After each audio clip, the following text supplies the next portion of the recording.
Comienza a hablarse de los enfoques integrativos de la toma de decisiones a partir del trabajo de Robert Putnam, conocido como la metáfora del juego en dos niveles, que procura explicar el proceso de formación de decisiones en temas de naturaleza internacional, viendo o centrándose en el Estado como actor principal y viendo al jefe del Estado como un negociador que se mueve en dos planos o en dos niveles de juego, lo que se llama el nivel doméstico y el nivel internacional. Este enfoque de Robert Putnam posteriormente es trabajado también por otros autores como Peter Evans, y perfectamente nosotros pudiéramos aplicarlo a actores diferentes al Estado y pudiéramos incluso dar cabida a más niveles para integrar no solamente el nivel nacional o doméstico, entendido como el nivel interno de un Estado, y el nivel internacional o global. Tal como señalaba con anterioridad, dentro de este planteamiento de Putnam se ve al jefe del Estado como el negociador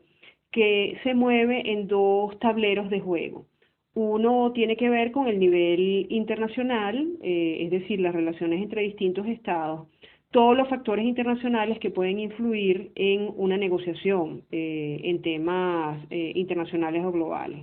Y el nivel estatal o el nivel doméstico viene dado por los efectos que cualquier negociación internacional puede tener entre los grupos domésticos. La idea esencial aquí es la siguiente, y vamos a verlo con un ejemplo porque es la forma más práctica de comprender el planteamiento del autor. Si, por ejemplo, un jefe de Estado está negociando un tratado internacional, ¿verdad? Ese tratado o los términos de ese tratado van a venir determinados no solamente por los intereses macro de los dos estados o dos o más estados que participen en la negociación, sino que cada uno de los estados participantes necesitará o requerirá la aprobación interna de ese tratado. Esto en lenguaje jurídico es lo que se llama ratificación. Entonces, en realidad, cuando un Estado,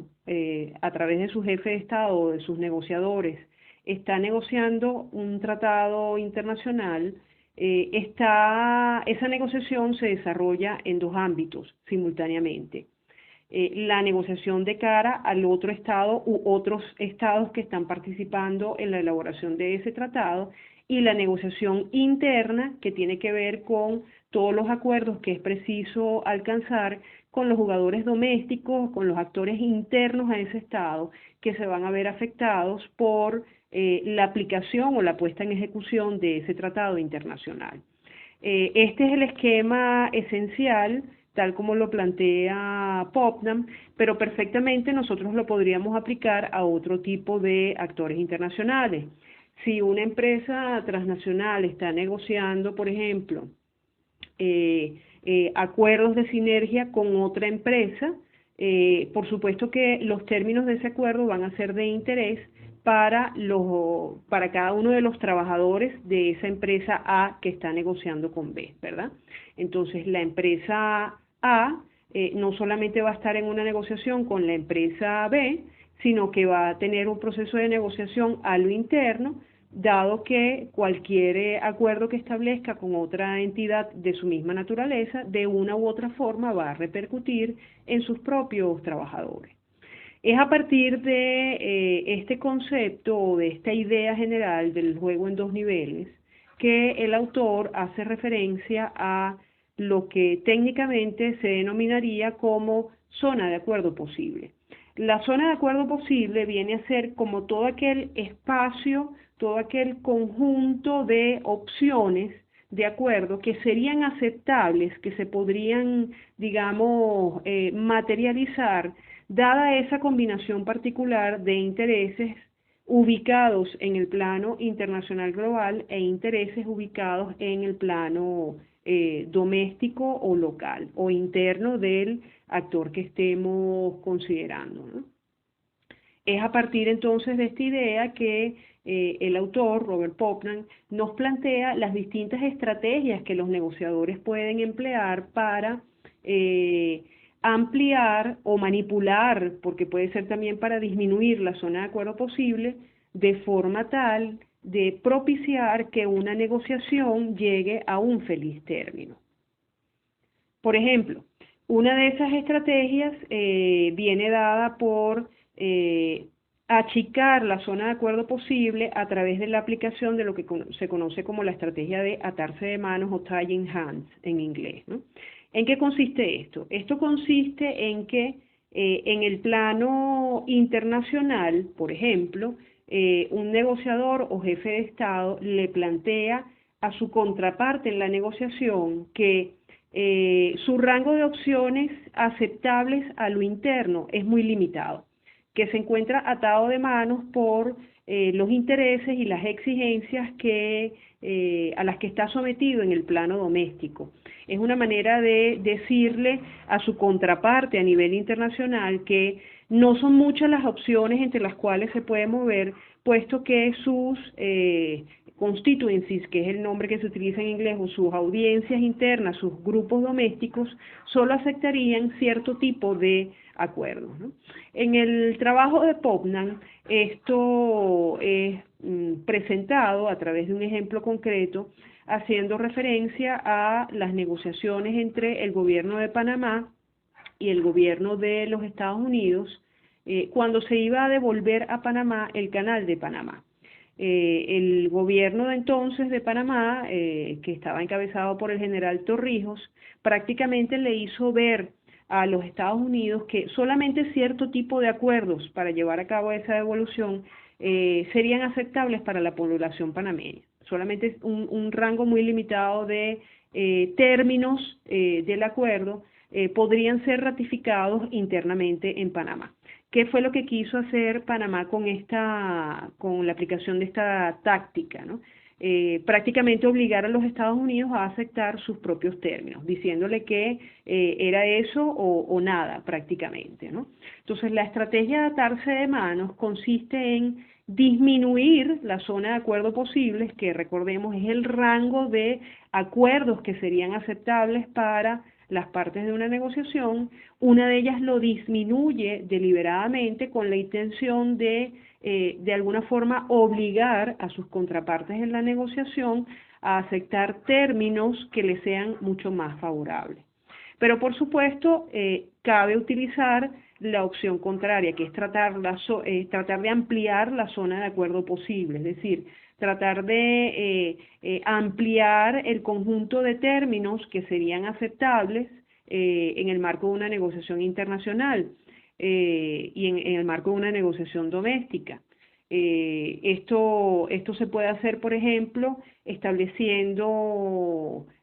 acuerdos a nivel doméstico para que los actores que se van a ver afectados por un acuerdo internacional se sientan más inclinados a aceptar términos que quizás bajo otras condiciones no aceptarían. Si a esos actores domésticos, por ejemplo, se le dan algunos beneficios colaterales que les hagan mucho más, que representen incentivos para aceptar determinados términos de un acuerdo internacional, eso es una manera de ampliar la zona de acuerdo posible, ¿verdad? En el trabajo de Popnan también se hace referencia al papel que los líderes, en particular los jefes de Estado, pero insisto, los podríamos ver como la cabeza de otro tipo de actores internacionales de orden colectivo, el papel que juegan los líderes en el establecimiento de la agenda. Normalmente los líderes tienen un peso particular en el establecimiento de esa agenda, dada justamente su visibilidad y la preeminencia que pueden llegar a tener como actores privilegiados del sistema político, ¿no? Ahora bien, independientemente de que el líder pueda tener un papel privilegiado para el establecimiento de la agenda, siempre se va a mover con unos ciertos márgenes de negociación. Por ejemplo, en situaciones de coyunturas políticas o económicas comprometidas, normalmente un jefe de Estado se ve más limitado en su autonomía porque los grupos internos van a estar mucho más pendientes de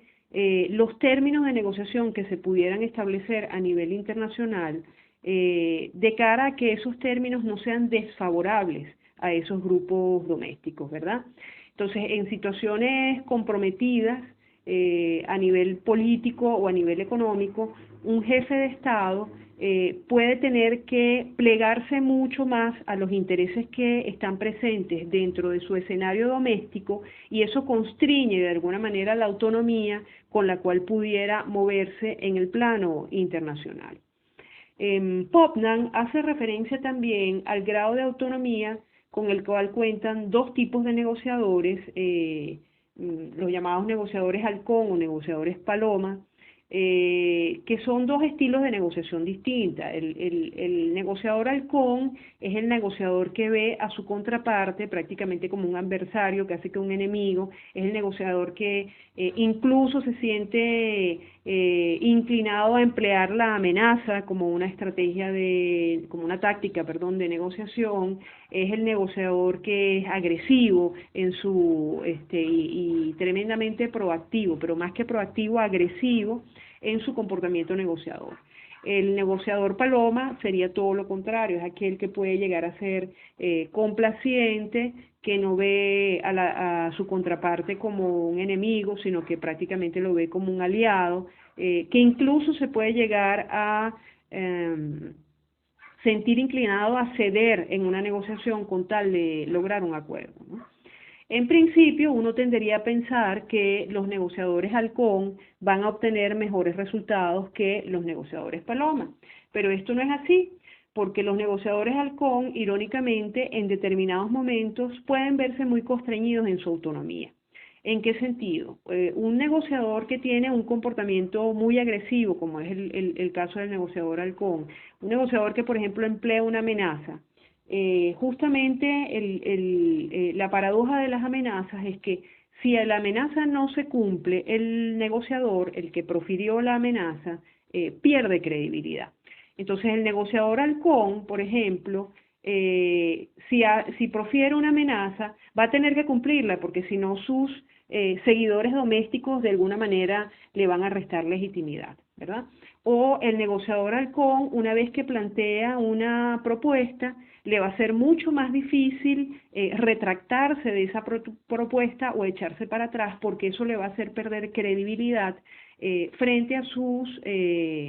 grupos de apoyo doméstico, ¿no? Entonces es importante entender que ambos estilos de negociación implican niveles de autonomía distintas en cuanto a el desenvolvimiento en los distintos o en los diferentes tableros de juego o de negociación en los cuales se están moviendo esos negociadores.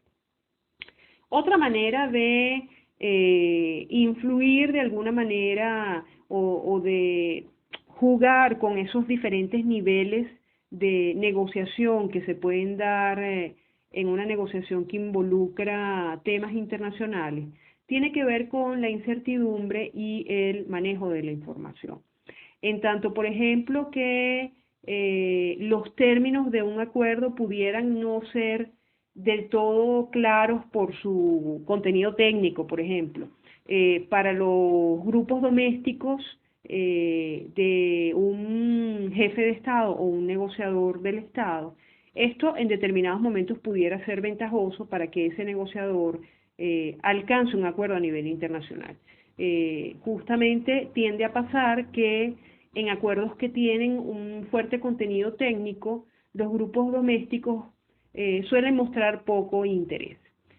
por el escaso conocimiento que tienen de esos temas. Y eso, en cierto sentido, le plantea al negociador un mayor margen de maniobra. En otros casos puede ser muy importante que el negociador más bien amplíe los niveles de información existentes entre sus grupos domésticos con la finalidad de, digamos, a través de esa información, venderle los beneficios del acuerdo para que esos grupos domésticos apoyen el acuerdo que se está negociando a nivel internacional. Otro factor que influye en la posibilidad de conciliar los intereses domésticos y los intereses internacionales tiene que ver con la distribución de costos y beneficios, ¿verdad? Si, por ejemplo, un jefe de Estado está buscando alcanzar un acuerdo internacional cuya puesta en práctica va a afectar severamente a un grupo muy limitado de personas a nivel doméstico, bueno, pueden darse dos escenarios. Si ese grupo muy limitado tiene poco poder o poca injerencia en el sistema político, bueno, puede que eso más bien implique que el jefe de Estado pueda lograr ese acuerdo fácilmente porque prácticamente no va a tener una oposición doméstica importante o contundente como para vetarle el acuerdo que está tratando de alcanzar a nivel internacional. Pero si ese grupo o esos grupos pequeños que se van a ver afectados por la aplicación de ese acuerdo tienen una gran presencia dentro del sistema político, es lógico que dichos grupos traten de vetar o de frenar el proceso de ratificación. Eh, También, mientras más mayores sean los beneficios que se van a obtener, por ejemplo, de un acuerdo internacional y mejor estén distribuidos dentro de una población determinada, eso va a hacer que a nivel doméstico haya mucha mayor posibilidad de que se ratifique ese acuerdo de lo que tendríamos en el caso de que los beneficios de un determinado acuerdo internacional vayan a estar distribuidos entre un grupo pequeño de actores domésticos, ¿verdad? Las instituciones políticas también afectan el margen de negociación. En un sistema autoritario, normalmente los jefes del Estado tienen un margen de maniobra muy amplio, porque prácticamente casi que se aplicaría aquella máxima de Luis XV que l'état c'est moi, el Estado soy yo, ¿verdad? Un dirigente que es autoritario, un régimen que es autoritario, una dictadura, por ejemplo, prácticamente no somete a consulta los acuerdos que establece a nivel internacional. Los hace y estos son adoptados y punto, no hay posibilidad de rechazo. Pero en un sistema democrático, este juego en dos niveles es mucho más complejo porque se requiere esa ratificación interna, se requiere, por ejemplo, la consulta. En un caso como el de la República Bolivariana de Venezuela, por ejemplo, cierto tipo de acuerdos internacionales solamente podrían ser aprobados a través de la realización de un referéndum interno. Entonces, este juego político democrático hace que la necesidad de someter a consulta cualquier decisión que pueda tener un efecto importante a nivel interno, pues aunque hace que el proceso de toma de decisiones sea mucho más participativo, y esto es sano, también, digamos, constriñe el margen de maniobra en la negociación con la cual cuentan los negociadores o los jefes de Estado, ¿no? Obviamente, como estamos en un sistema internacional en el cual participan múltiples actores,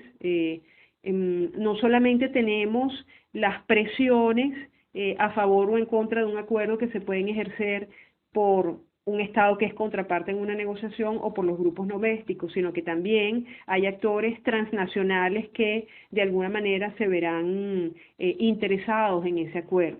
Por ejemplo, si una empresa transnacional X está negociando con Brasil, por poner un caso hipotético, está negociando un acuerdo para explotar determinados recursos en la Amazonia brasileña, es muy probable que actores del tipo ONG, pensemos en Greenpeace, que trabajan en el área medioambiental, busquen establecer alianzas entre sí para de alguna manera influir en ese escenario internacional, creando opinión pública, por ejemplo, de forma tal de influir en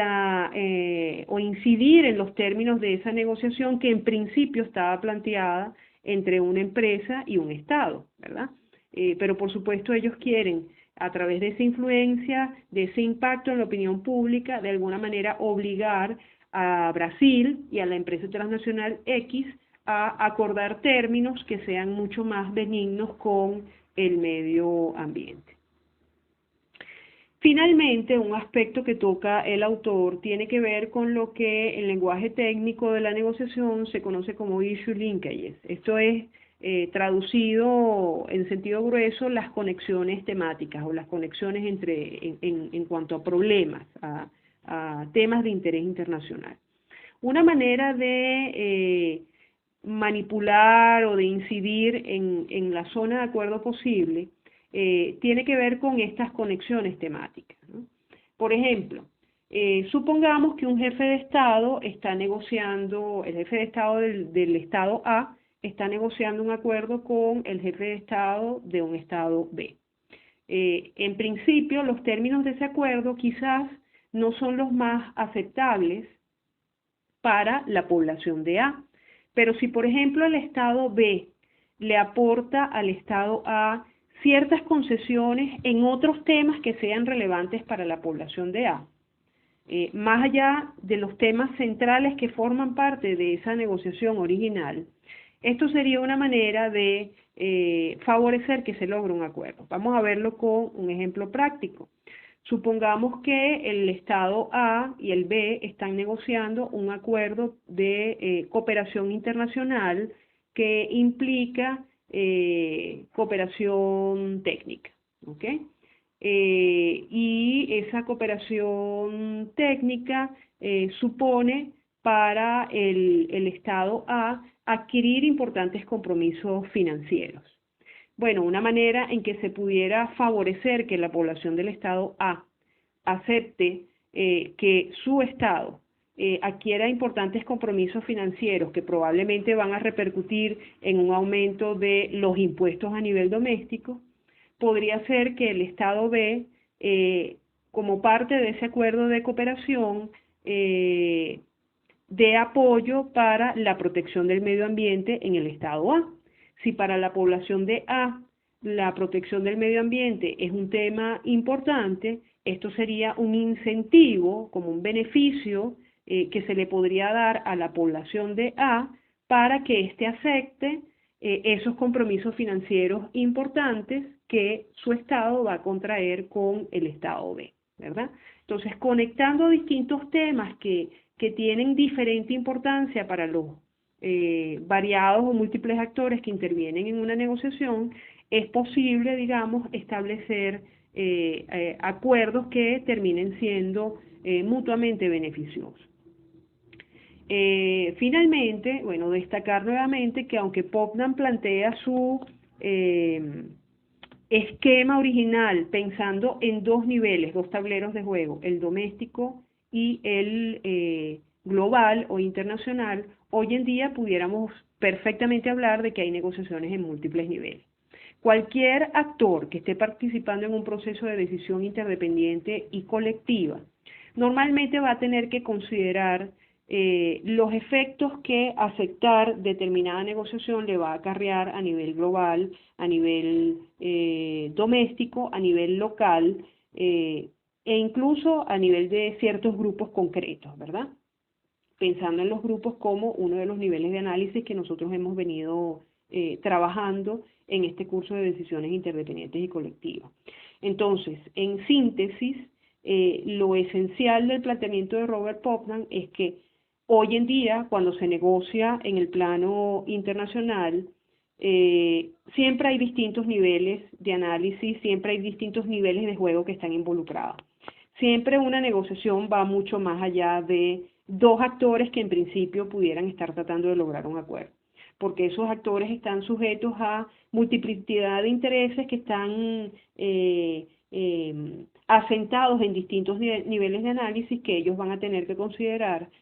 para poder establecer un acuerdo que desde el punto de vista de todos esos niveles de análisis pudiera ser aceptable y que no sea vetado o de alguna manera no sea rechazado en alguno de esos niveles de negociación en los cuales se ven inmersos los actores internacionales.